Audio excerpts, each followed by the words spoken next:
The name that I use is REY. I arrived at U of T in June 2016.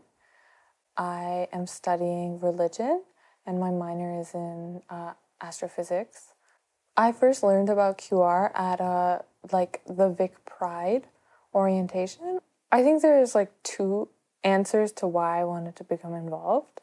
One is the superficial first moment, which was just the title and the description, which brought me to the first town hall. Being queer, questioning, and religion are three very strong themes in my life.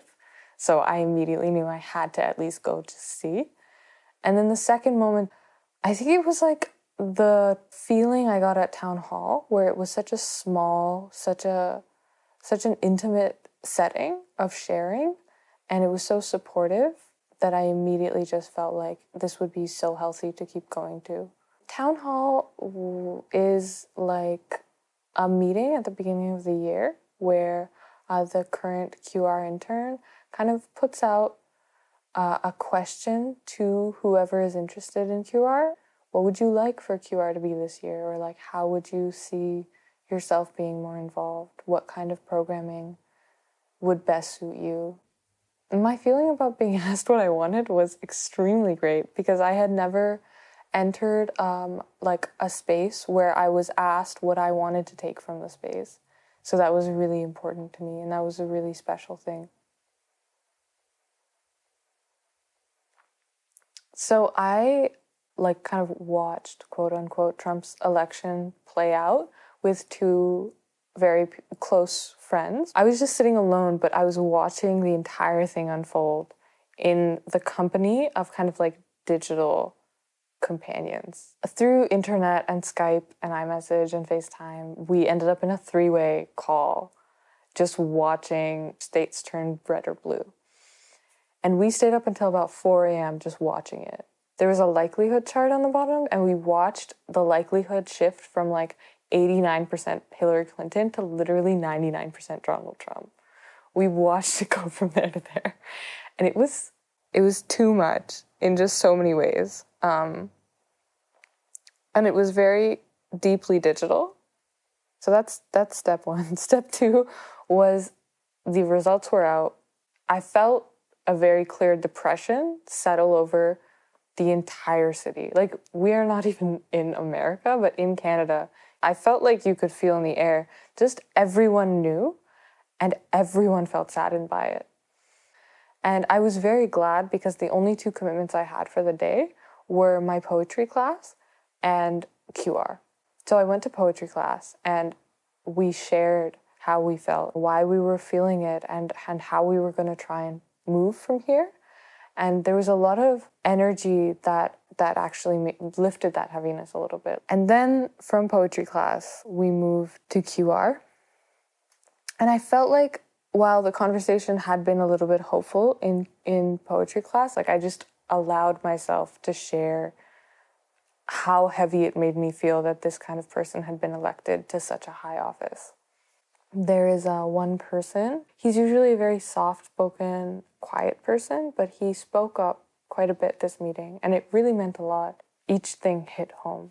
There were growing thoughts that I took home with me, and I grew much further even beyond that. I had not really allowed myself to learn much about race and how it falls into governance and politics, but I remember that day that particular person had been so eloquent and helpful in understanding that. So where the day before had been so deeply digitized, the day after being such a visceral and in-person encounter, there's a give and take within QR of the programming just shaping a conversation that feels like you've already started. Does that make sense? Oftentimes these were thoughts or questions that had appeared inside of me before, but I had never had a space where they had come from someone else for a whole group.